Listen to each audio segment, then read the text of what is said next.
Parce qu'on a tendance à croire les gens par défaut. Et ça aussi, c'est une question intrigante d'ailleurs, c'est de savoir pourquoi on ment si peu. Parce qu'en fait, on pourrait faire beaucoup de choses en mentant, et la plupart du temps, les gens ne mentent pas. Ils disent quelque chose, ils le croient en tout cas. Et le pendant de ça, c'est aussi qu'on croit facilement les gens. Le cerveau fait des calculs probabilistes, simplement, et qu'on révise les probabilités que la Terre soit plate, par exemple, une probabilité, nous, très faible. On imagine que la Terre est plate, c'est probabilité 0 presque. Et à chaque fois qu'on a une nouvelle information, on révise ces probabilités. Mais le problème, c'est qu'on n'a pas tous les mêmes informations. Donc c'est complètement rationnel de dire, s'il y a une coïncidence, ah, ça veut dire que c'est pas du hasard. Et en même temps, pourtant, le hasard produit des coïncidences. Mais en fait, ce qui se passe, c'est que le hasard produit des coïncidences, mais en produit beaucoup moins que des processus non aléatoires.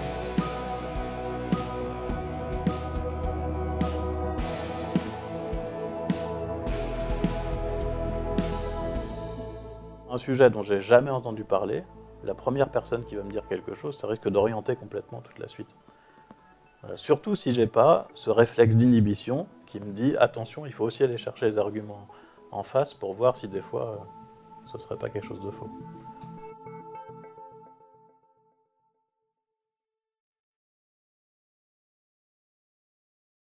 Donc, je suis Nicolas Gauvry, je suis chercheur en psychologie cognitive et j'étudie les mathématiques avant. Parfois on dit que je suis mathématicien, je ne suis pas mathématicien, je suis chercheur en psychologie cognitive et je travaille à Paris dans un laboratoire qui dépend de l'école pratique des hautes études.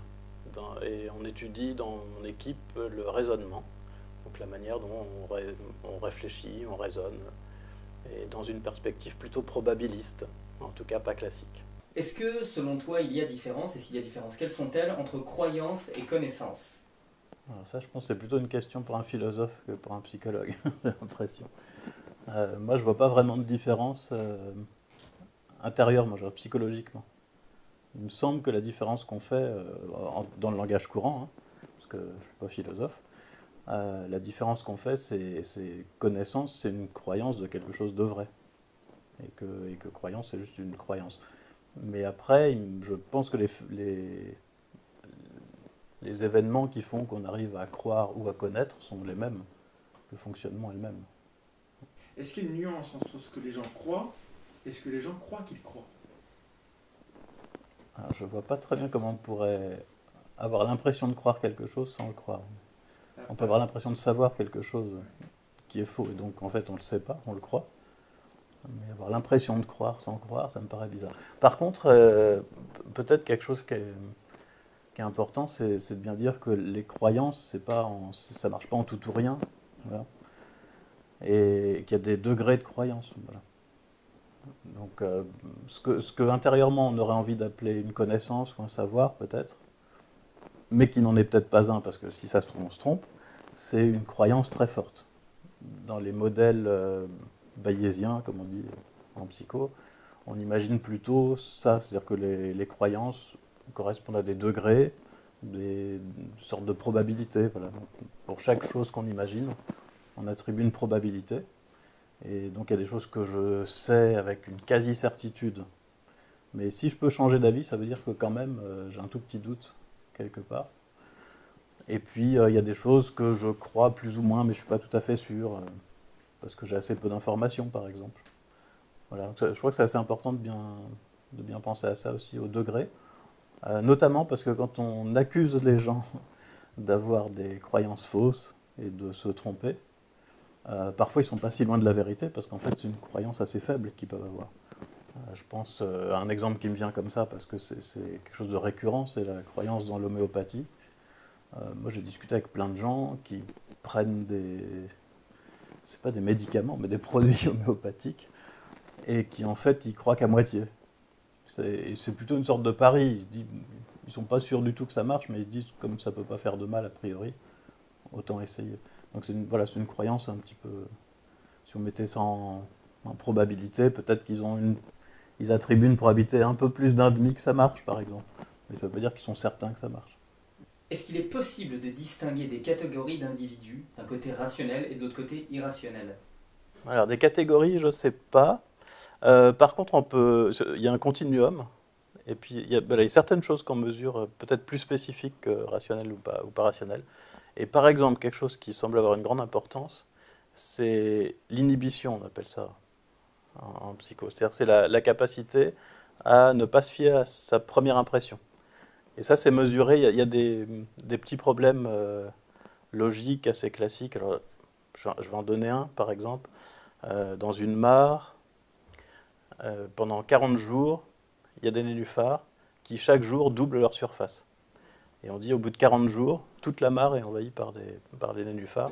Et la question, c'est, au bout de combien de jours, la moitié de la mare était envahie par les nénuphars? Et la bonne réponse, c'est 39, puisque ça double chaque jour. Mais la réponse qui vient à l'esprit de tout le monde tout de suite, c'est 20. Et en fait, la différence entre ceux qui répondent bien et ceux qui répondent pas bien, c'est pas que ceux qui répondent bien trouvent tout de suite la bonne solution. C'est qu'en fait, ceux qui répondent bien pensent d'abord 20, parce que ça arrive comme ça, dans la tête de tout le monde, et qu'ensuite ils corrigent ça.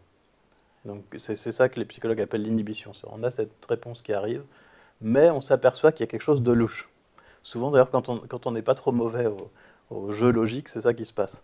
On a une première réponse qui nous vient à l'esprit, on se dit ouais mais ça sent un peu l'entourloupe cette affaire-là, et donc il faut y penser une deuxième fois.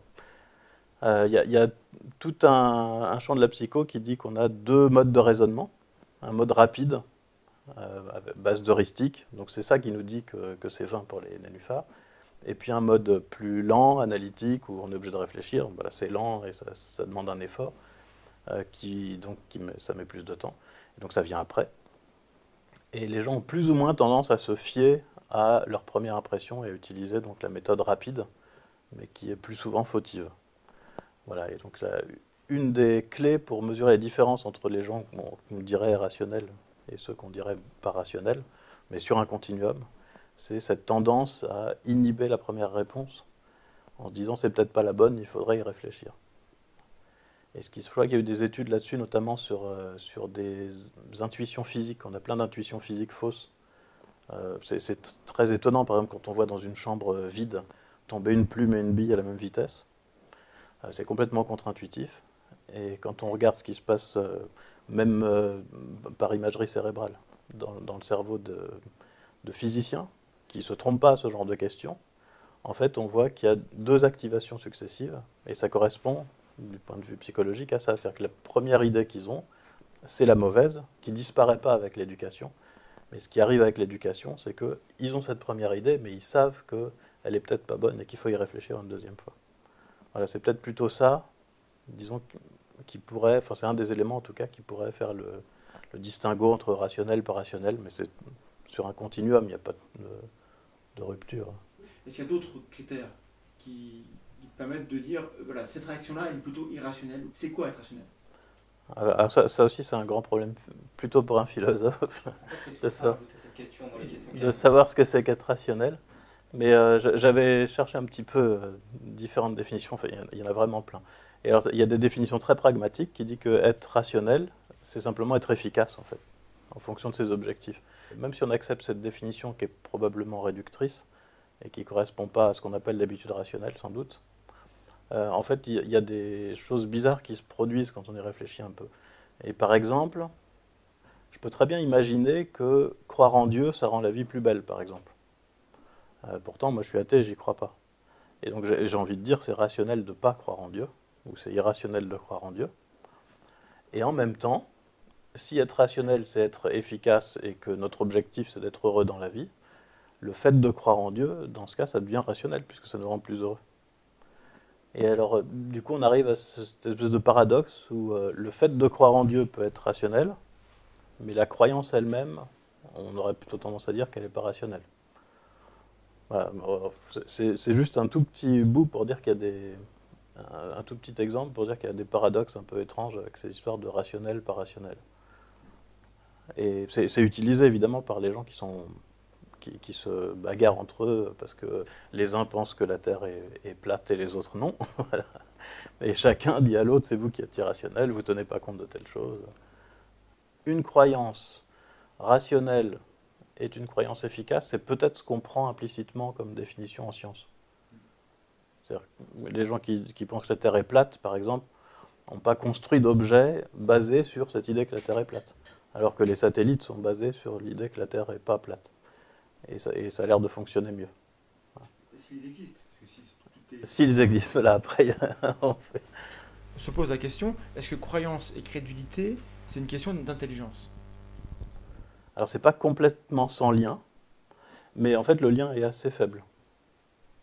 C'est pas seulement une question d'intelligence, non. C'est aussi, alors tout à l'heure je parlais de l'inhibition, mais il y a aussi la question des informations dont on dispose, tout simplement. Dans la perspective bayésienne, entre guillemets, c'est-à-dire selon laquelle, pour le dire simplement, en fait, la perspective bayésienne, entre guillemets, en psychologie, c'est l'idée que le cerveau fait des calculs probabilistes, simplement, et qu'on révise les probabilités que la Terre soit plate, par exemple, une probabilité, nous, très faible. On imagine que la Terre est plate, c'est probabilité zéro, presque. Et à chaque fois qu'on a une nouvelle information, on révise ces probabilités. Mais le problème, c'est qu'on n'a pas tous les mêmes informations.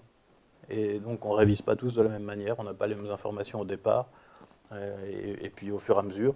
Et les gens qui sont dans ces groupes-là, si on continue avec la Terre plate, qui lisent des sites, des informations, si on veut appeler ça des informations, des textes en tout cas, défendant l'idée que la Terre est plate, ce qu'ils reçoivent et qu'ils prennent comme des informations, ça va toujours dans le même sens. Et donc, rationnellement, du point de vue mathématique, si on fait la révision des probabilités, ça va tendre vers une probabilité plus élevée. Alors que nous, on fait exactement l'inverse, et donc ça va au contraire baisser. Moi, je côtoie des chercheurs, et pour la plupart d'entre eux, en tout cas, j'ai vraiment confiance en eux, parce que je sais qu'ils sont rigoureux, je sais qu'ils ne vont pas affirmer quelque chose s'ils ont prouvé le contraire par une expérience, par exemple. Et donc, j'ai confiance en eux. Plus que dans quelqu'un qui n'a jamais fait de science. Pour les questions scientifiques, évidemment, s'entend. Mais pour ceux qui ne connaissent pas du tout le monde de la recherche, qui ne savent pas du tout comment ça fonctionne, ce n'est pas forcément le cas. Et donc des fois, on est bloqué dans les discussions parce qu'en face de nous, on a des gens qui ne voient pas pourquoi tel scientifique, même sur une question dont il est expert, serait plus fiable que n'importe qui d'autre qui a posté quelque chose sur Internet. Voilà, donc je pense qu'il y a ça, il y a la fiabilité de la source telle qu'elle est perçue. En général, on a plus confiance dans les gens qu'on connaît, on a plus confiance en général dans les scientifiques et les experts, mais ce n'est pas toujours le cas. Et au contraire, il peut y avoir un rejet des scientifiques et des experts, notamment si on pense qu'ils font partie d'un complot, ou si on a une manière de penser la société qui fait qu'on imagine avoir des objectifs différents, par exemple. Et puis, il y a aussi peut-être les toutes premières informations qu'on a sur un sujet qui sont déterminantes. Parce qu'on a tendance à croire les gens par défaut. Et ça aussi, c'est une question intrigante, d'ailleurs, c'est de savoir pourquoi on ment si peu. Parce qu'en fait, on pourrait faire beaucoup de choses en mentant, et la plupart du temps, les gens ne mentent pas. Ils disent quelque chose, ils le croient en tout cas. Et le pendant de ça, c'est aussi qu'on croit facilement les gens. Alors, c'est surtout vrai quand on est enfant, mais ça reste vrai adulte. Et du coup, sur un sujet dont j'ai jamais entendu parler, la première personne qui va me dire quelque chose, ça risque d'orienter complètement toute la suite.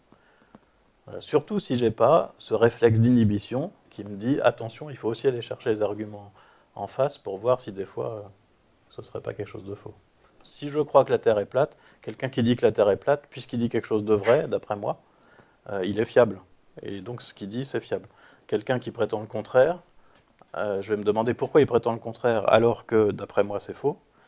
Et je vais avoir plein d'idées, d'arguments. C'est parce qu'il se trompe, ou parce qu'il a un objectif caché, ou je ne sais quoi, parce qu'il fait partie d'un gouvernement qui veut faire croire, pour je ne sais quelle raison, qu'on a été sur la Lune, alors que c'est faux, par exemple.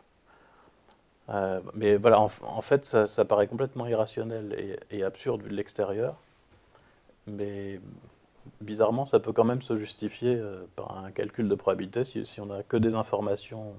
Et c'est la vie de tous les jours, c'est ça, on reçoit que des informations bruitées, avec plein de choses qui ne sont pas des informations, et non fiables.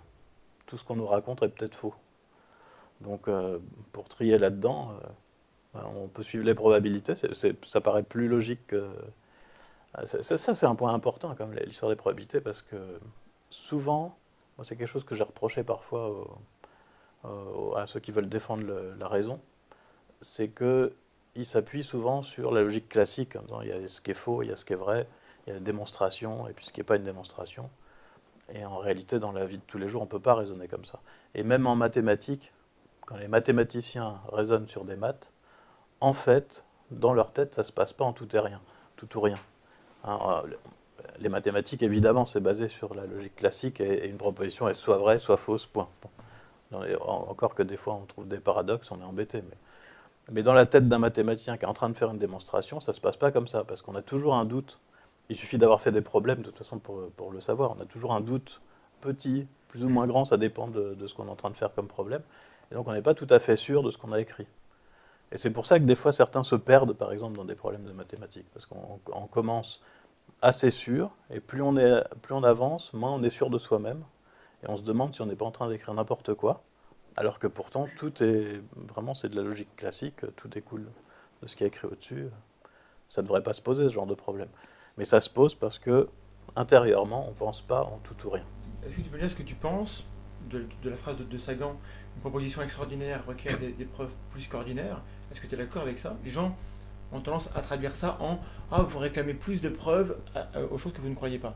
Non, oui, ça se justifie complètement avec les probabilités, parce que une affirmation extraordinaire, c'est une affirmation qui a une probabilité faible a priori. Donc, a priori, c'est faux. Ou c'est presque sûr que c'est faux. Et si on veut changer cette probabilité, je disais tout à l'heure, on révise les probabilités à chaque fois qu'il y a une nouvelle information. Si j'ai une nouvelle information, une nouvelle expérience, je vais réviser ça. Mais il faut que l'expérience soit très forte pour me faire passer d'une probabilité très faible à une probabilité, disons par exemple, supérieure à 1,5, pour dire que je vais plutôt croire à l'affirmation que penser qu'elle est fausse. Alors qu'à l'inverse, si au départ je suis quasiment sûr que c'est vrai, donc la Terre est ronde par exemple, il faudrait, si une expérience n'est pas concluante, et qu'elle ne dit rien, ben je vais continuer à croire qu'elle est ronde. Je n'ai pas besoin d'un argument très fort pour continuer à croire qu'elle est ronde. Par contre, pour me faire croire à moi que la Terre est plate, il me faudra un argument vraiment très fort. Parce que comme cette probabilité est très faible, si on me donne des arguments qui peuvent être des bons arguments éventuellement, c'est ce qui se passe dans toutes les théories du complot, il y a parfois des bons arguments parce qu'il y a toujours des choses bizarres qu'on ne comprend pas. Ça c'est vrai qu'il y a des choses bizarres qu'on ne comprend pas, seulement l'argument n'est pas assez fort pour me faire passer de l'état c'est presque sûrement faux à l'état c'est probablement vrai. Comment on fait pour expliquer aux gens qui sont en face, qui sont conspires, on va dire, qu'ils viennent avec un argument qui est fort, à la rigueur, parce que dans la collection des faits, on peut avoir un fait qui est bizarre, ils vont considérer que nous, on résiste et qu'on ne veut pas voir le fait. Comment on leur fait comprendre que c'est parce que affirmation extraordinaire nécessite preuve plus qu'ordinaire? Comment on fait? Ah ben ça, c'est très compliqué, parce qu'en général, dans ce genre de discussion, si on leur dit cet argument-là, il est recevable, mais comme il y a toujours, dans toutes les histoires, il y a des machins bizarres qu'on n'explique pas, ou bien on peut proposer des explications alternatives parfois. En fait, on en revient toujours à la probabilité a priori. Donc nous, on leur dit, il faudrait des arguments plus forts, parce que c'est peu probable qu'il y ait un complot de l'ampleur que vous imaginez. Voilà. Et eux, ils disent non, c'est pas peu probable qu'il y ait un complot. Voilà. Et là, ben, on est un peu bloqué, parce que évidemment, en face de gens qui disent il y a des complots tout le temps, et d'ailleurs, la preuve qu'il y en a, c'est que certains ont été mis en évidence après coup. Très peu, mais très peu, parce que la plupart des complots réussissent. C'est pour ça qu'il y en a tant, c'est que souvent ça marche. Mais on ne peut rien répondre à ça. En fait, le désaccord, il est au point de départ sur quelle est la probabilité que la thèse soit vraie. Eux considèrent dès le départ qu'elle est forte, donc du coup... Moi, je pense que c'est ça, ouais, je crois que c'est ça le fond du problème, en fait. Est-ce que tu penses qu'il y a un portrait robot du tenant ou du croyant? Alors, on a commencé à essayer de faire ça avec des collègues. Pour l'instant, on n'a pas trouvé grand-chose, à vrai dire. Il y a quand même des petites choses. Alors, tenant, ça dépend pourquoi. Là, j'étais en train de penser aux théories du complot. Ceux qui croient beaucoup aux théories du complot, en général, ont une vision de la société un peu différente de la majorité des gens. Ils sont souvent extrémistes, soit à droite, soit à gauche, par exemple, politiquement. Ils sont souvent un peu paranoïaques, mais évidemment, ça va avec, c'est logique, hein, d'être paranoïaque quand on pense qu'il y a des complots partout de l'État. Et je parlais tout à l'heure d'inhibition, ils ont aussi des scores un petit peu plus faibles là-dessus, des scores d'inhibition. Donc ils ont plus tendance à se fier à la première chose qui leur vient à l'esprit. Et comme on a posé la question sur l'intelligence, dans certaines études, on trouve qu'ils sont un tout petit peu moins intelligents en moyenne que les autres, mais c'est vraiment en moyenne, donc la différence est très faible. Et donc ça ne permet pas de les caractériser du tout. Et là, c'est que pour les théories du complot. Donc en fait, c'est les seules choses qui différencient vraiment ceux qui croient beaucoup aux théories du complot et ceux qui y croient très peu, parce que là aussi, c'est sur un continuum. Les gens y croient plus ou moins. Il y a des gens qui croient à une théorie du complot et c'est tout. Il y a des gens qui se disent c'est pas impossible, parce que pour presque toutes, qui c'est pas impossible, parce que quand même, les politiciens font des trucs louches. Et ça, on ne peut pas reprocher aux gens de croire ça. Et voilà, donc on y croit plus ou moins, à plus ou moins de théories, donc voilà, c'est encore sur un continuum. Mais voilà, juste là-dessus, donc, en fait, les seules variables qui permettent vraiment de distinguer ceux qui croient aux théories du complot et ceux qui n'y croient pas, sont en fait liées assez directement aux théories du complot. Nous, on avait regardé avec 2 collègues suisses si les gens qui croient aux théories du complot ont une perception biaisée du hasard. Parce que c'est un argument qui revient souvent chez eux de dire il y a des coïncidences, c'est quand même étrange. Comment vous expliquez que justement, dans le train où il y a ce type avec une Kalachnikov, il y a deux GI américains qui étaient en vacances, là, comment ça se fait, c'est un peu bizarre. Et donc certains auteurs avaient dit en fait on croit aux théories du complot parce qu'on a une vision fausse du hasard. Nous, quand on l'a testé, on n'a pas trouvé ça. On a trouvé qu'ils percevaient le hasard aussi bien que les autres, et aussi mal, pareil. Donc ça n'a pas été validé par nos recherches en tout cas. Et voilà. Et là c'est que pour les théories du complot. Alors, si on généralise en plus, c'est un petit peu, ça doit être encore plus compliqué. Donc pour l'instant je ne connais pas moi de variables qui permettent de distinguer ceux qui croient et ceux qui ne croient pas. Peut-être l'environnement. Voilà. Peut-être si on a, voilà, si on a une famille très croyante, on a plus de chances de croire. Est-ce qu'il y aurait un portrait robot du promoteur, du gourou, de celui qui va diffuser activement, voire créer du contenu, alors de théorie du complot ou de pseudosciences? Est-ce qu'ils ont un parcours qu'on peut repérer? Est-ce qu'ils ont un discours avec des facteurs qu'on retrouve? Ou dans leur psychologie, est-ce qu'on a des marqueurs? Pour les théories du complot, en tout cas, je crois qu'on ne sait pas. Et voilà, ça faisait partie des choses qu'on devait regarder, parce qu'on s'est dit, quand on étudiait là, ceux qui croient beaucoup aux théories du complot, et sur Internet surtout, on regarde ça sur Internet, et on s'est dit qu'il y avait quand même des profils différents de gens qui vont sur des sites complotistes. Il y a ceux qui inventent des théories du complot, il y a ceux qui répètent des théories du complot, il y a ceux qui vont renforcer en allant chercher de nouveaux arguments, des choses comme ça, et on se dit que finalement, ils n'ont pas tous le même rôle. Et donc effectivement, on s'est dit, ceux qui inventent la théorie, les premiers vont dire « Ah non, non, ça c'est... » Enfin maintenant c'est facile à inventer, hein. Dès qu'il se passe quelque chose, on dit c'est les USA ou Israël, mais sinon, on peut inventer des choses un peu plus raffinées. Et donc voilà, il y a ceux qui inventent, on se dit qu'ils n'ont pas le même rôle que ceux qui suivent simplement. Et que peut-être, en fait, on ne s'y était pas intéressé dans l'idée de trouver ce qu'eux avaient de spécifique, mais on s'est dit qu'ils devaient avoir peut-être les mêmes caractéristiques que ceux qui suivent, mais en beaucoup plus fort, et que du coup on allait pouvoir les voir ce coup-là. Par exemple, peut-être que chez eux, il y aurait une perception biaisée du hasard qu'on n'a pas trouvée chez les gens qui croient simplement, mais qui n'inventent pas.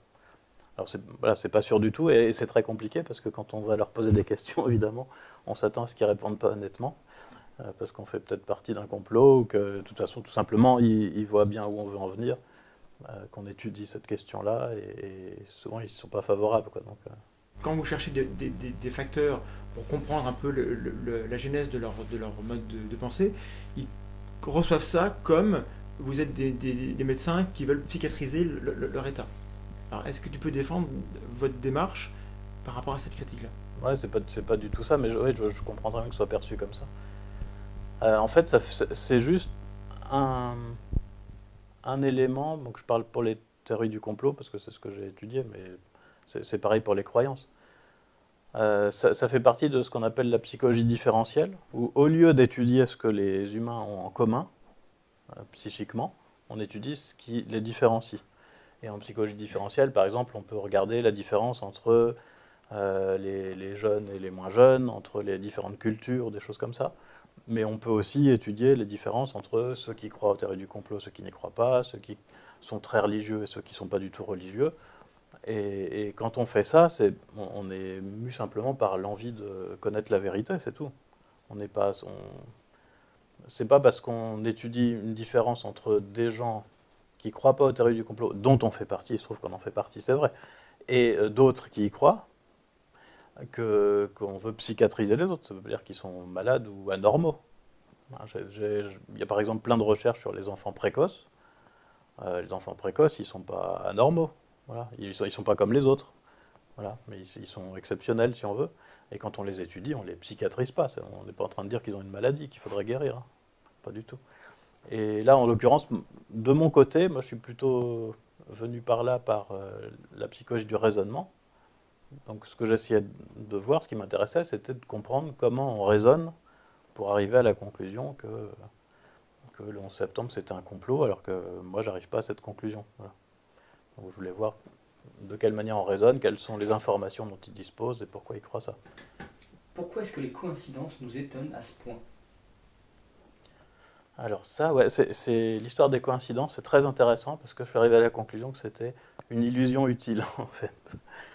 C'est-à-dire que il y a une sorte de paradoxe. Si on va dire, pour prendre un exemple simple, on va lancer un dé plein de fois et on va trouver ça bizarre, par exemple, si on tombe 3 fois de suite sur un 6.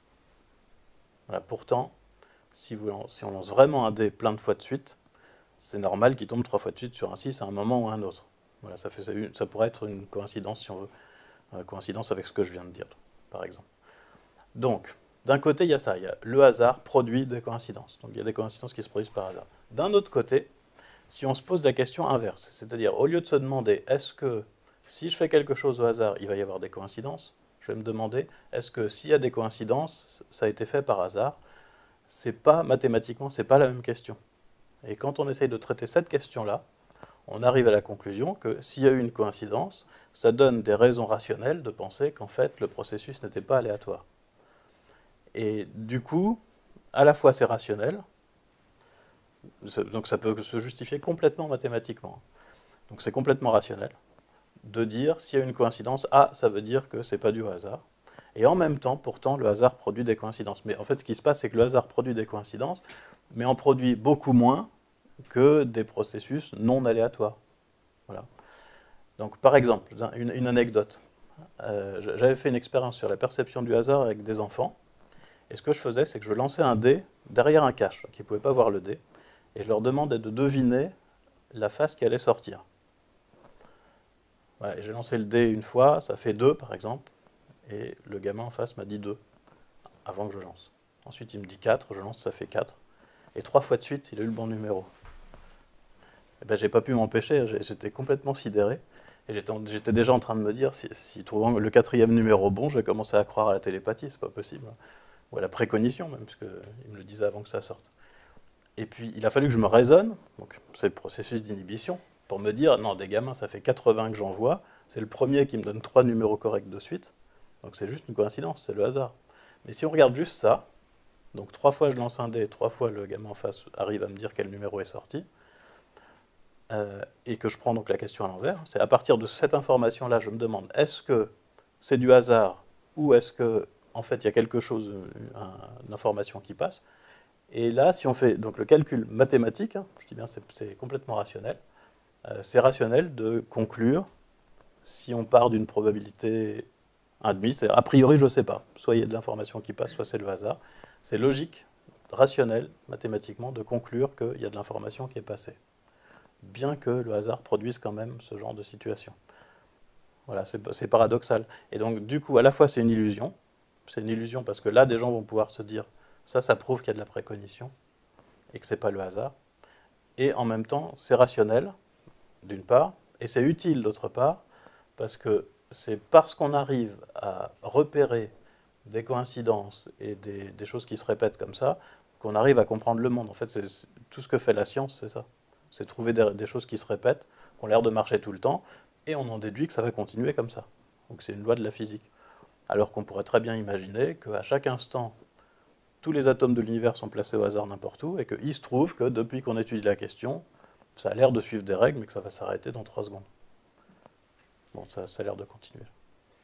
Et pour expliquer le fait que les gens, enfin nous, même toi, on a tendance à mal interpréter les choses, est-ce que c'est pas à cause du biais peut-être le plus important, qui est celui de la négligence de la taille de l'échantillon?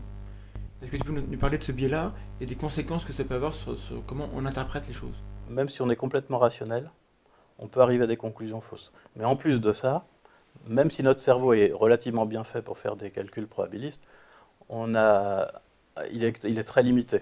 On ne peut pas penser à plein de choses à la fois, on ne peut pas prendre toutes les informations en compte à la fois. Et donc on se focalise sur quelques informations qui paraissent pertinentes. Et du coup, ça donne un effet, voilà, on peut aboutir à des erreurs à cause de ça, parce qu'on se concentre sur un élément et on ne le remet pas dans le contexte.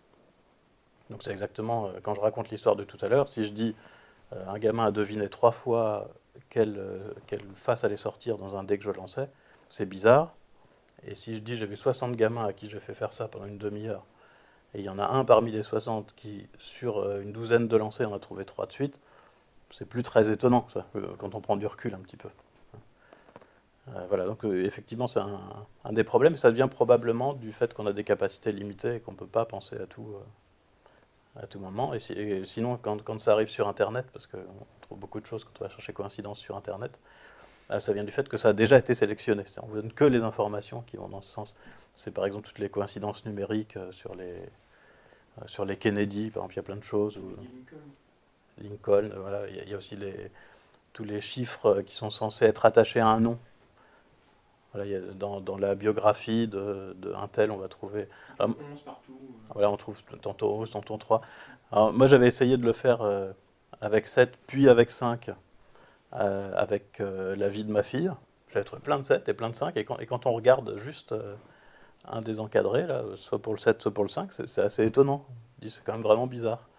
Elle est née à 17h57 ou quelque chose comme ça. Il y a déjà 2 7, et ça revient tout le temps. Mais quand on va chercher les 5, on en trouve plein aussi. Et c'est comme ça que, par exemple, on peut faire croire que tout est dans la Bible, parce qu'effectivement, tout est dans la Bible, si on veut. Voilà. Avec les grilles, là, on écrit donc dans des grilles, simplement la Bible, on a enlevé les accents, on enlève les espaces, et puis on regarde si en diagonale ou en faisant des traits comme ça, on retrouve des mots. Et alors on retrouve tout, en fait. Et j'ai un collègue à Marne-la-Vallée qui a fait un logiciel qui permet de chercher, pas dans la Bible, il y a la Bible aussi, mais qui permet de chercher dans les pensées de Pascal, par exemple. Et donc il m'a montré que les pensées de Pascal avaient prédit ce qu'il allait manger le midi, puisqu'il trouvait poulet frites. C'était effectivement ce qu'il a eu après à midi.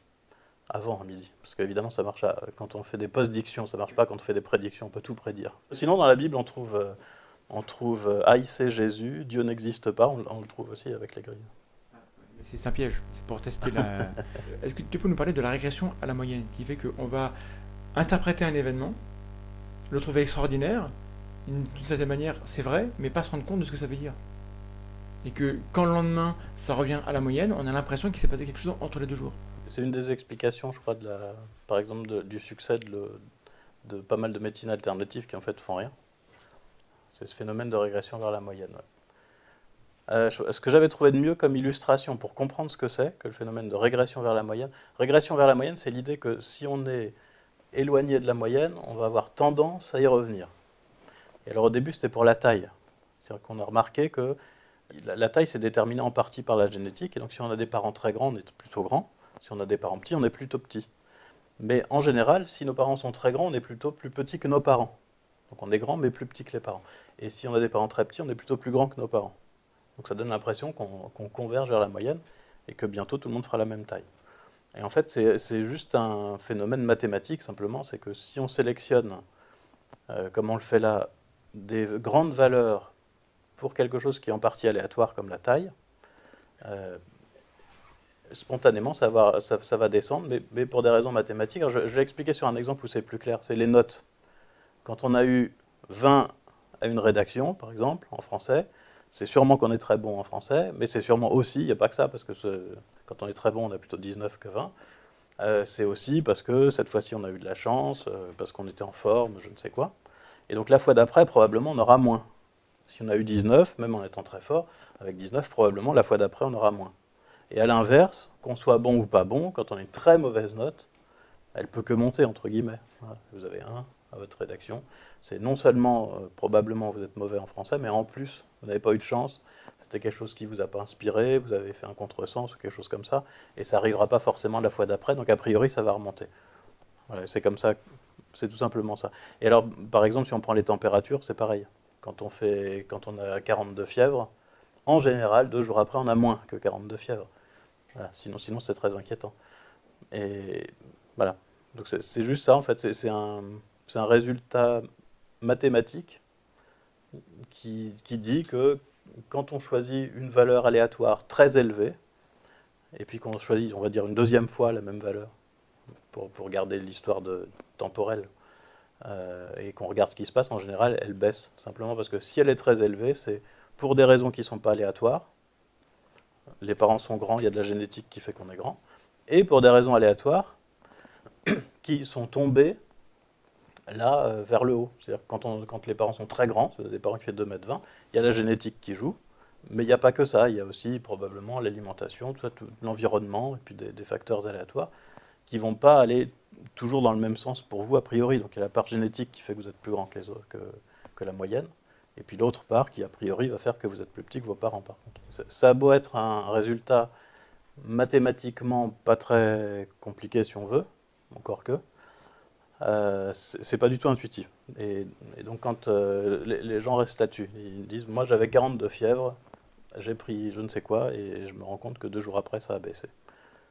Voilà. Et ils ont déduit une relation de cause à effet, mais après il y a aussi le problème donc, de l'interprétation sous forme de cause et d'effet, la relation de causalité, qui est à peu près automatique chez nous. Et là, encore une fois, c'est comme tout à l'heure.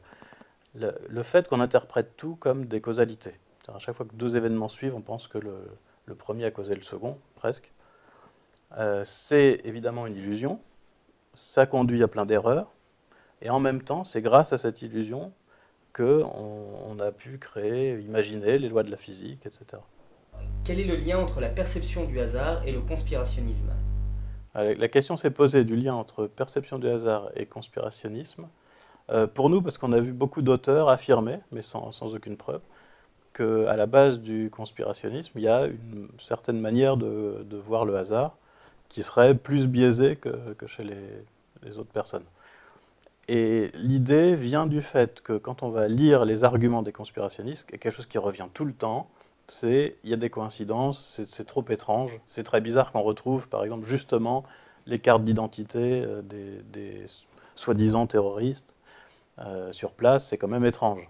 Voilà. Effectivement, ça peut paraître étrange. Ou qu'ils oublient dans la voiture leur carte d'identité, ou des choses comme ça. Ou que les 2 GI se trouvent justement au bon endroit dans le train. Donc, ils disent ça, c'est un des arguments qu'ils avancent très souvent, ceux qui défendent les thèses complotistes, c'est de dire il y a des choses qui sont vraiment trop étranges pour être crédibles, ou pour être dues au hasard plutôt. Et ça, typiquement, ça pourrait être une erreur liée à une perception biaisée du hasard, qui nous dit c'est pas possible que des coïncidences comme ça arrivent par hasard. Donc on s'est dit peut-être c'est qu'ils ont une mauvaise perception du hasard. Et donc c'est ça qu'on a testé. Mais par contre, ce qu'il faut voir, c'est que nous, ce qu'on a testé, c'est leur perception du hasard. Est-ce que vraiment, face à des choses aléatoires, ils arrivent à savoir si c'est aléatoire ou pas? La réponse est oui, exactement comme les autres. Mais du coup, il reste la question de savoir pourquoi, alors ils parlent tout le temps de coïncidence. Et là, on n'est pas encore... Il y a encore des travaux à faire pour savoir.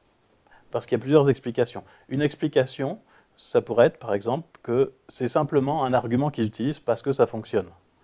Mais qu'en fait, ils sont pas vraiment... C'est pas vraiment qu'ils ont été étonnés ou quoi, mais simplement, ils savent que ça fonctionne, de repérer des trucs comme ça et de dire, vous voyez, ça va plutôt dans le sens...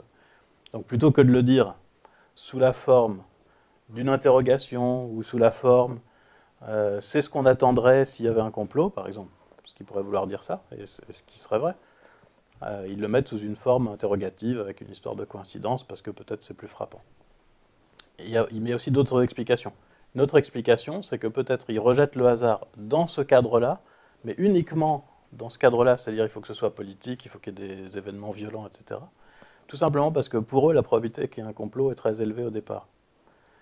Et donc, ça, dans ce cas, si on pense que la probabilité qu'il y ait un complot est élevée, ça, c'est un élément qui fait encore pencher de leur côté.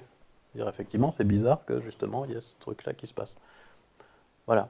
Et donc, nous, on a juste écarté la possibilité que ce soit écarté. Il faudrait répliquer, hein, on dit toujours ça en science, il faut répliquer. Mais en tout cas, on n'a pas trouvé qu'ils avaient une perception du hasard, vraiment une perception, qui est en général différente des autres. Ça n'exclut pas qu'ils peuvent avoir une perception du hasard différente dans un cadre politique violent où il pourrait y avoir des complots pour des raisons donc liées plutôt à des croyances a priori dans la possibilité d'un complot. Et après, il se peut aussi que ce soit simplement de la rhétorique. On parle de coïncidence sans vraiment y croire, simplement parce que ça fonctionne. Donc ça voudrait dire que le fait de croire aux théories du complot ou aux théories alternatives en sciences, en histoire, etc., ça serait moins lié à la logique mise à l'œuvre, et ça serait plus lié à une vision du monde, en fait. C'est plus, au départ, je suis installé dans une vision du monde, et je vais nourrir ça avec des histoires ou des arguments. Je ne vais pas la construire, elle est déjà là. Oui, probablement au départ, c'est pas une histoire de logique, mais plus de vision du monde. Oui. En tout cas, c'est les seuls facteurs vraiment qu'on a trouvé liés aux croyances, aux théories du complot, c'est plutôt des histoires de vision du monde, d'opinion politique, manière de voir les rapports de force entre les dominants et dominés, des choses comme ça. Quand on entend des gens raconter des trucs bizarres, on a des gens qui veulent les croire. Qu'est-ce qui leur confère leur autorité? Est-ce que c'est leur statut? Est-ce que c'est leur personne? Est-ce que c'est leur discours? Est-ce qu'on sait où se trouvent les curseurs qui vont faire qu'on accorde de l'autorité aux gens? Alors, parfois, c'est des gens qui avancent des théories, on va dire non consensuelles, pour rester neutre, sont effectivement des chercheurs. Donc, il y a l'exemple du professeur Joyeux, par exemple. Ce sont effectivement des scientifiques reconnus, donc il y a toutes les raisons de penser qu'ils peuvent avoir raison. Après, la question, c'est de savoir pourquoi on va le croire lui, qui est professeur, plutôt que 10 autres qui sont professeurs aussi. Et là, je ne sais pas trop quelle est la bonne réponse, mais il y a sûrement l'envie d'être... c'est Anthony Lantian qui a beaucoup travaillé là-dessus, sur l'envie d'être original, si on veut. Et donc de défendre des idées qui ne sont pas consensuelles, justement, pour ne pas faire comme le troupeau. Donc ça peut jouer aussi, ça peut jouer.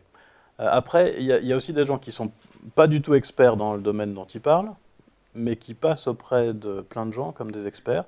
En général, du point de vue des gens qui les croient, ils sont experts au même titre que les experts proclamés par l'Académie.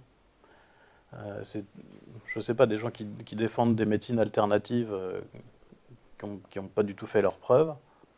Pour beaucoup de gens qui y croient, ils sont aussi compétents et aussi experts que n'importe quel médecin ou chercheur en biologie.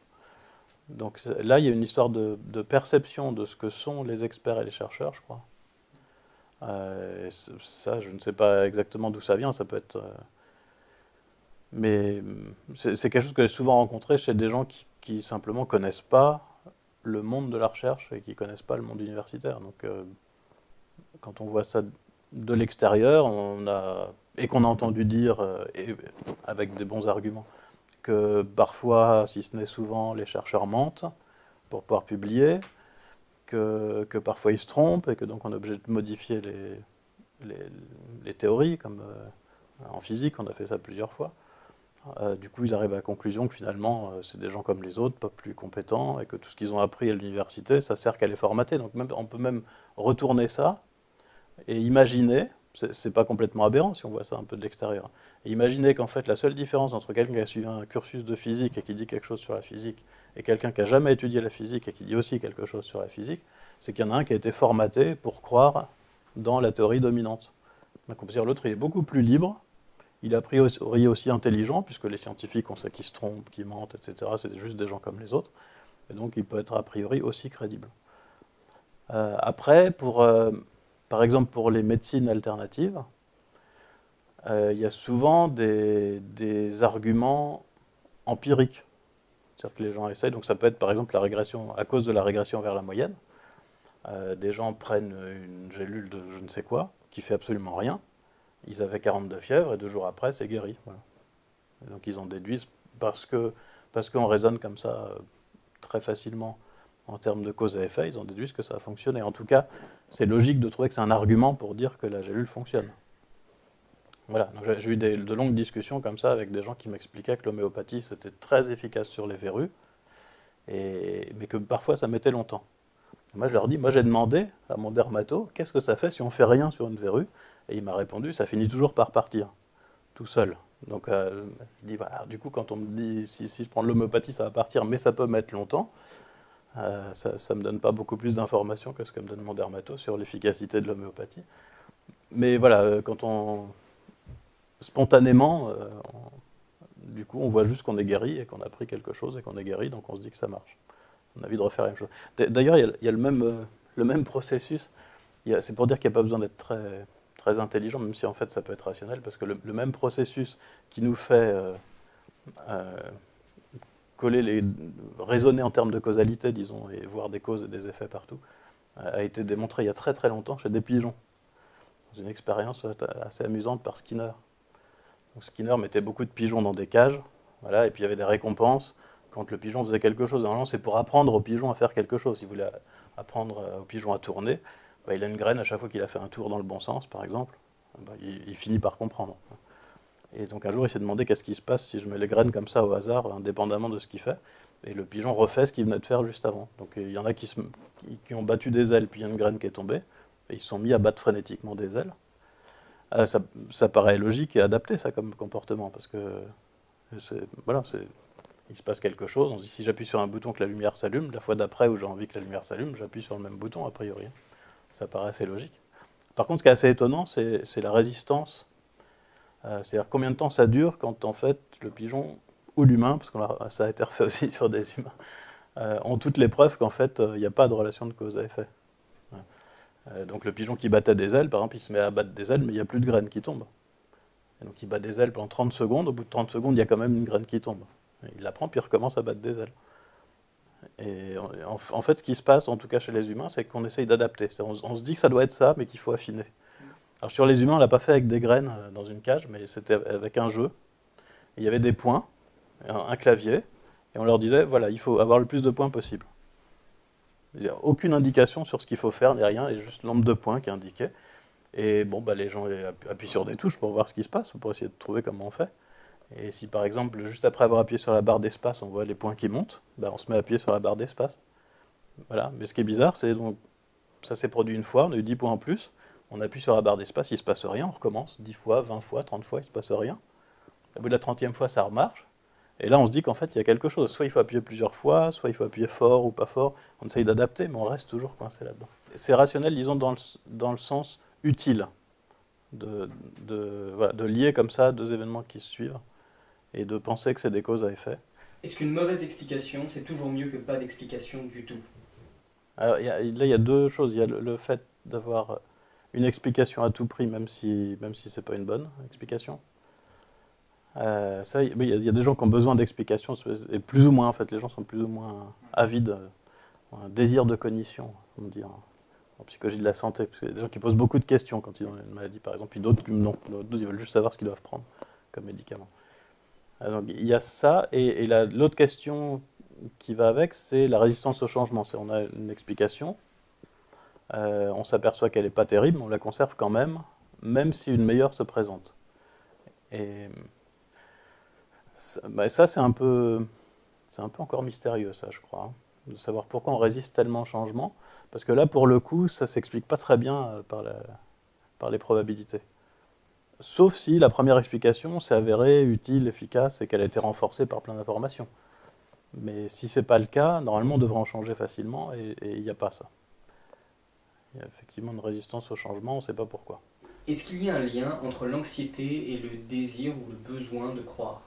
Le stress plus que l'anxiété, c'est une des explications de pourquoi les athlètes de haut niveau sont tellement superstitieux.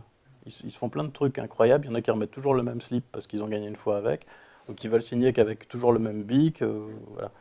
Et on se demande pourquoi, et une des explications, c'est que ça leur permet de réduire le stress. Voilà. Parce qu'ils ont l'impression d'avoir quelque chose qui va les protéger, même s'ils y croient qu'à moitié.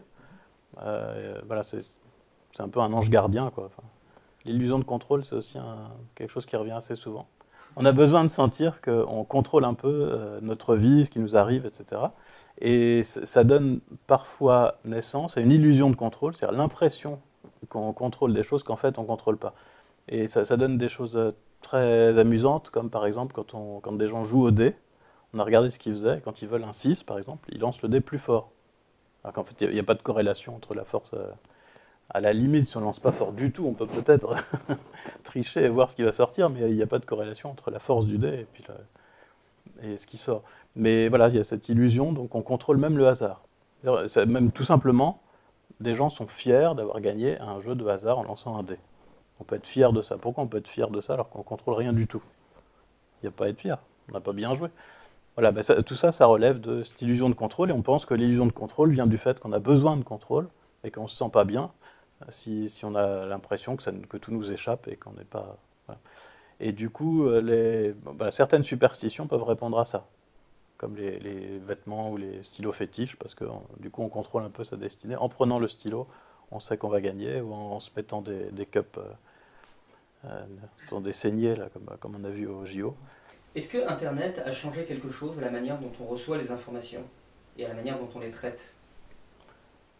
Oui, alors avec Internet, ce qui s'est passé, c'est une multiplication des informations, et bien alors surtout, je crois, le pire, qui est un outil merveilleux, c'est les outils de recherche.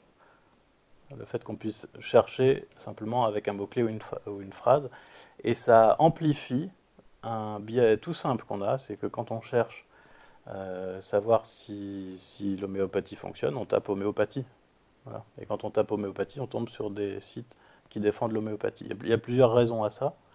Une raison, c'est que homéopathie, ça va peut-être être plus cité dans des sites qui défendent l'homéopathie que ceux qui sont contre. Et puis l'autre raison, dont Gérald Bronner parle tout le temps, c'est le fait que les tenants des pseudosciences, donc ça peut être n'importe quoi, sont plus motivés que ceux qui n'y croient pas. C'est pas très motivant. Je sais que, par exemple, quand moi je parle à mes collègues de faire des expériences comme j'ai fait pour vérifier qu'on n'arrive pas à faire moisir du riz plus vite en l'insultant ou en ayant des pensées négatives en face du bol de riz, ils se demandent vraiment ce que je fais et ils me disent que je perds mon temps parce que ça n'a aucun intérêt.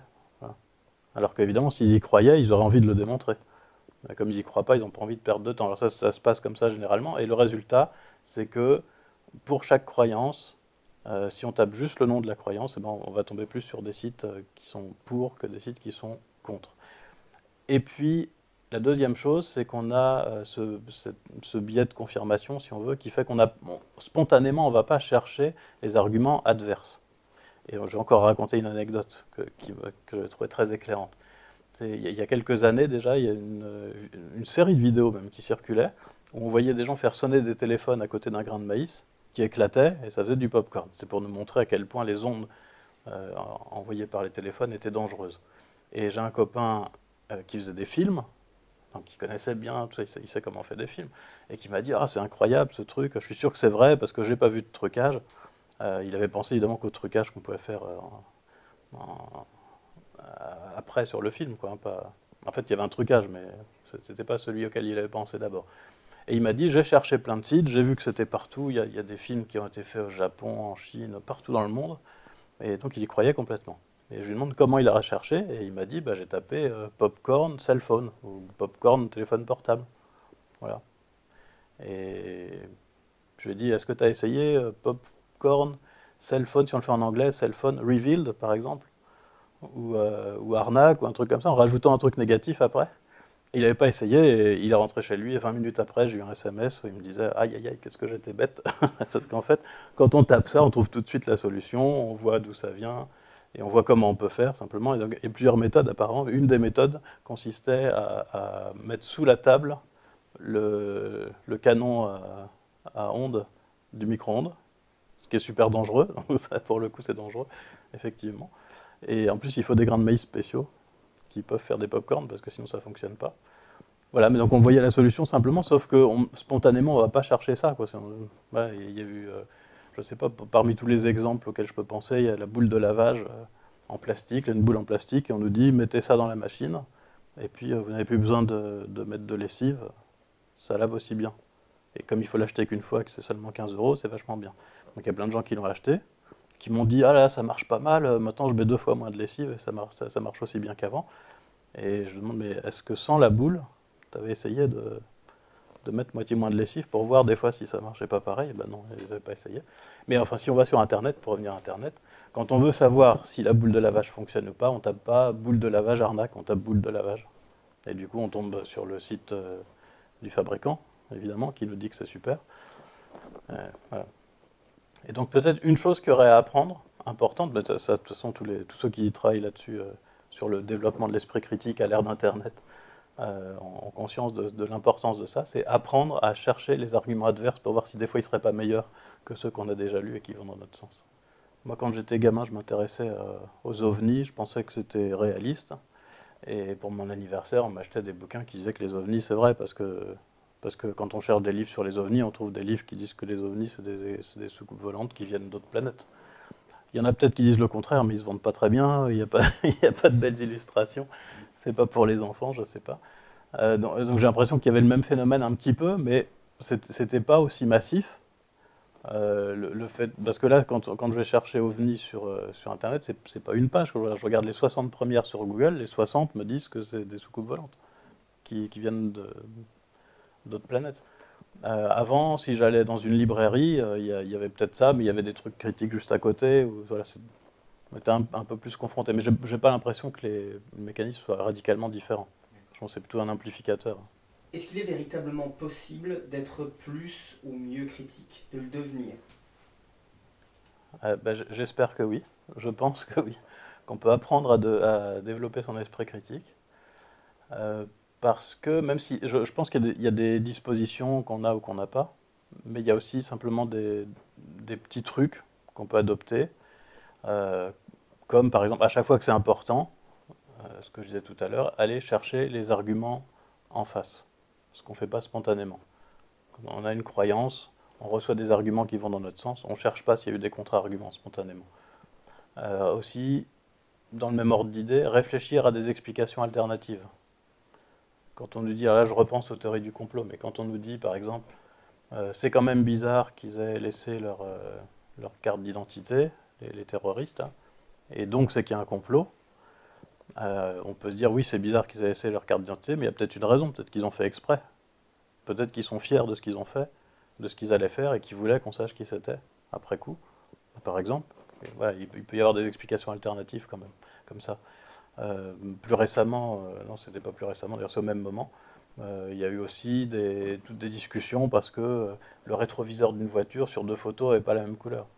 Et en fait il n'y avait pas besoin de réfléchir très loin pour se dire que ça pouvait être simplement le reflet du soleil qui faisait que ça avait l'air blanc sur une photo, et sur l'autre photo où c'était dans l'ombre, ça n'avait pas l'air blanc, ça avait l'air noir, voilà par exemple. Des choses comme ça. Donc je pense que prendre ces habitudes-là, réfléchir aux explications alternatives, et aller voir les arguments en face, à chaque fois que c'est important, parce qu'évidemment on ne peut pas le faire tous les jours, on ne va pas commencer à douter de tout ce que tout le monde nous dit, ça peut faire progresser. Voilà. Après, comme je dis là tout de suite, on ne va pas douter de tout. Il y a des gens en qui j'ai confiance, il y a des choses que je crois déjà, donc quand on me dit que c'est vrai, je ne vais pas aller chercher si des fois je ne m'étais pas trompé jusque-là et qu'en plus on en rajoute en me disant que c'est vrai alors que j'avais déjà tort. Donc c'est pas possible, on ne va pas tout vérifier. De toute façon, au final, c'est toujours basé sur la confiance. Parce que il y a une idée fausse qui est que quand on est vraiment critique, on revient à l'expérience. C'est pas vrai, on ne revient pas à l'expérience. On nous parle d'expériences scientifiques. Moi, je ne les vois pas, les expériences scientifiques. Si c'est de la physique, par exemple, je crois les physiciens, ils ont écrit un article, alors je vois l'article, d'accord, et dans l'article, ils disent qu'ils ont fait quelque chose et qu'ils sont arrivés à telle conclusion. Mais moi, je n'ai pas vu l'expérience. Donc on ne revient pas vraiment à l'expérience, c'est toujours une histoire de confiance, plus ou moins. Mais bon, on regarde quand même les arguments. Mais voilà, pas tout le temps. Dans la vie de tous les jours, on n'est pas tout le temps en train de questionner, et ce ne sera jamais le cas. Du coup, je pense qu'on peut développer son esprit critique, mais je pense aussi que pour les gens qui sont très croyants dans quelque chose, ça ne va pas fonctionner, simplement parce que ce serait complètement absurde pour eux que même leurs croyances les plus solides, ils se mettent à les questionner. On va pas tout questionner. Et donc si vraiment on est absolument certain qu'il y a eu un complot, ou que la Terre est plate, on ne va pas régulièrement se re-questionner là-dessus. Donc on ne va pas aller chercher les arguments. Sauf si on est dans un milieu où tout le monde nous dit qu'on a tort, sauf si voilà, il peut se passer des choses comme ça. Parce que le milieu, ça compte aussi. On se réunit, en fait, on se retrouve même sur les réseaux sociaux, on fait partie de groupes de gens qui croient comme nous. Voilà, moi je suis dans des groupes rationalistes, je suis pas dans les groupes Terre plate, et ceux qui vont dans les groupes Terre plate, non, j'y suis pas. Et ceux qui y vont, en général, c'est pour aller voir ce qui se passe, parce que ça les amuse, ils restent pas très longtemps. Alors, c'est difficile de s'exprimer. Parce qu'ils se font virer en fait. Voilà, Ils m'ont bloqué d'entrée, je n'ai pas pu y aller. ouais. Mais à l'inverse, les gens qui viennent, il y en a aussi qui viennent dans les groupes rationalistes et qui reposent toujours les mêmes questions dans l'espoir de nous faire changer d'avis, et puis ils finissent par être virés aussi. Soit ils sont virés par les modérateurs, soit à chaque fois il y a quelqu'un qui revient tout le temps là, avec le 11 septembre. Et comment vous expliquez les deux tours? Moi je réponds plus, quoi, c'est tout. Quelle raison on a d'être optimiste ou pessimiste par rapport à la manière dont les choses évoluent, sur comment les idées et les croyances circulent, sont abandonnées ou prises par les gens? Est-ce que tu es optimiste? Pas vraiment. J'ai l'impression que ça va pas changer. En fait, j'ai lu le livre de Jean-Bruno Renard, dont j'ai oublié le titre, mais qui retrace l'histoire des croyances et du scepticisme. Et alors c'est un peu désespérant dans un sens, si on veut, parce que ce qu'il en ressort, c'est que depuis toujours, il y a plein de gens qui croient des choses bizarres, et il y a plein de gens qui essayent de lutter contre les croyances bizarres, et qu'en gros, on est arrivé à un équilibre comme ça, et que ça change pas vraiment. Voilà. Et du coup, moi, j'ai l'impression de me battre pour le rationalisme avec cette idée que je participe simplement à un équilibre et que je vais pas, moi évidemment, mais même tous les rationalistes vont pas faire que d'un coup il y aura moins de gens qui vont croire des choses bizarres, mais simplement peut-être il n'y en aura pas plus. Et puis voilà, quelque chose qui revient aussi très régulièrement, c'est que en fait on peut faire évoluer ou faire changer d'avis des gens qui ne sont pas vraiment convaincus par l'astrologie ou autre chose, mais ceux qui sont vraiment convaincus, on n'arrive pas à les faire changer d'avis, ou alors c'est sur le très très long terme. Il faut se marier avec, et puis au bout de 20 ans, on arrive à les faire changer d'avis, mais ça... Il faut donner de sa personne. Voilà. Est-ce que tu as déjà, par le passé, eu des croyances que tu n'as plus? Et croyances fausses, bien sûr. Et quel est ton regard par rapport à ces croyances-là? Alors oui, j'ai eu plein de croyances que maintenant je considère comme fausses. J'étais très catholique, par exemple, parce que j'étais élevé comme ça. Et je sais pas, mais je me dis que c'est que... Justement, c'est pour ça que je pense qu'il y a des prédispositions, parce qu'en fait, j'ai pas rencontré quelqu'un qui m'a dit qu'il fallait être athée. C'est juste que spontanément, je me posais des questions, je trouvais que des choses étaient bizarres, qu'il y avait des incohérences, et c'est comme ça que je suis devenu athée au début de l'adolescence. Voilà, c'est pas une rencontre. Si, il y avait quand même pas une rencontre, mais il y a quand même un sketch de Coluche où il dit qu'il n'est pas croyant, mais que par contre il croit au Père Noël. Et j'ai réfléchi en me disant, mais c'est vrai qu'en fait l'histoire du Père Noël, c'est beaucoup plus crédible en fait. Je me suis dit qu'un Dieu qui est partout à la fois, qui est son propre fils et tout ça, c'est moins crédible qu'un type habillé en rouge qui habite dans les nuages et qui descend pour donner des cadeaux. Et voilà, c'est peut-être un des éléments qui m'a fait réfléchir, mais c'était pas ça le déclencheur, quoi. Autre chose, je croyais aussi à pas mal de choses paranormales. Je croyais à la télékinésie, je croyais aux extraterrestres qui venaient nous visiter, des choses comme ça. Et pendant un temps, ça a été renforcé parce que je lisais des livres qui me disaient que c'était vrai. Je me souviens avoir lu Les grands mystères de l'esprit humain, je crois, un truc comme ça. J'ai cru à la psychanalyse aussi. Voilà. C'est pareil, ça je le classe dans les croyances dont il faut se débarrasser. Voilà. Donc j'ai cru à pas mal de choses. Parfois j'ai changé d'avis simplement tout seul, donc je pense parce que j'ai une tendance personnelle à me questionner, peut-être, ça, et parfois c'était par des lectures. Pour la psychanalyse, c'était clairement par des lectures. C'est en lisant le livre noir de la psychanalyse et Mensonges freudiens, c'est ça qui m'a fait... Et justement, c'est intéressant. Est-ce que ce passage-là, il y a eu comme un déclic? on peut donner plusieurs croyances, ou est-ce que c'était graduel? Alors pour la psychanalyse, c'était radical. J'ai lu je crois que le premier que j'ai lu, c'était Mensonge freudien. Et à la fin, j'avais complètement changé d'avis. Pour les ovnis, la télékinésie, tout ça, je pense que c'était plus graduel. J'ai fait beaucoup d'exercices pour essayer de déplacer des objets quand j'étais gamin. Ça n'a pas marché. Mais je pense voilà, je reparle de disposition encore, de prédisposition si on veut. C'est que quand on est face à son petit poids, qu'on essaye de faire bouger, là, des fois on a l'impression qu'il bouge. Voilà. Et il faut arriver à se dire, non, ça peut être une illusion. Et si on fait trop confiance à ses sens, peut-être on ne changera jamais d'avis, on se dira qu'on n'est pas très doué en télékinésie, mais on arrive quand même des fois à faire bouger un petit peu le petit poids. Est-ce que tu aurais un conseil à donner à ceux qui voient des gens autour d'eux basculer du côté de faire des dérives sectaires, faire des croyances un peu dangereuses, des croyances qui sont moins dangereuses que d'autres? Qu'est-ce qu'il ne faut pas faire comme erreur? Le conseil qui me vient à l'esprit, c'est que souvent l'attaque frontale, c'est contre-productif. Et que ça peut renforcer les croyances, en fait. C'est-à-dire, c'est pour ça qu'on avait écrit cette tribune dans Le Monde, là, pour dire si vous attaquez frontalement les théories du complot, c'est pas ce qu'ils font. Hein. C'est un peu plus fin que ça. Mais ça pourrait renforcer, en fait, les croyances aux théories du complot. Voilà, donc je sais pas, la bienveillance, et puis...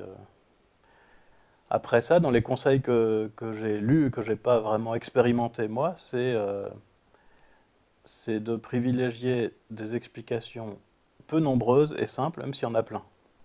Même si on a plein d'arguments, plutôt que de balancer plein d'arguments, il vaut mieux en donner un seul. Et puis, ce qui m'a paru efficace, mais c'est juste un témoignage, j'ai pas de validation scientifique de ça, c'est d'y aller progressivement. C'est-à-dire, par exemple, je ne sais pas, quelqu'un qui croit à l'astrologie, mettons, d'abord lui faire admettre que l'astrologie, ça ne marche pas tout le temps, et puis que c'est approximatif, etc., puis on avance petit à petit. Voilà, donc c'est en douceur, quoi. Voilà. À la fois avec pas trop d'arguments, pas frontal, et éventuellement par étapes. Mais voilà, j'ai pas beaucoup d'autres conseils, malheureusement. Souvent, on est assez... quand j'ai beaucoup participé à la revue Sciences et Pseudosciences de la FIS, et c'est une question qui revenait tout le temps, mais comment on fait pour toucher les croyants? Parce qu'en fait, on voit les lecteurs qui nous écrivent, c'est que des gens qui sont rationalistes. Ou alors, ça c'est très amusant, on fait un numéro spécial sur la psychanalyse, et quelqu'un nous écrit en disant « Je suis psychanalyste, d'habitude j'aime beaucoup ce que vous faites, c'est très réfléchi, mais là vous dites vraiment n'importe quoi ». Et puis la fois d'après, c'est sur l'astrologie. On nous reçoit une lettre d'un astrologue qui trouve qu'on fait vraiment un bon boulot d'habitude, mais que là, c'est n'importe quoi, etc. Voilà. Mais la plupart du temps, c'est juste des gens rationalistes comme nous. Et dans le meilleur des cas, ce qu'on a eu, c'est des gens qui juste se posent des questions. Et alors, les gens qui se posent des questions, c'est assez facile, en fait, d'argumenter avec eux, par contre. Voilà. Mais ceux qui en sont à croire, je sais, voilà. Je crois que s'il y avait une bonne méthode, elle serait publiée. Oui, mais pour ça, on veut piquer les idées. Et on va la publier nous-mêmes pour se faire plein de mailles. Merci beaucoup.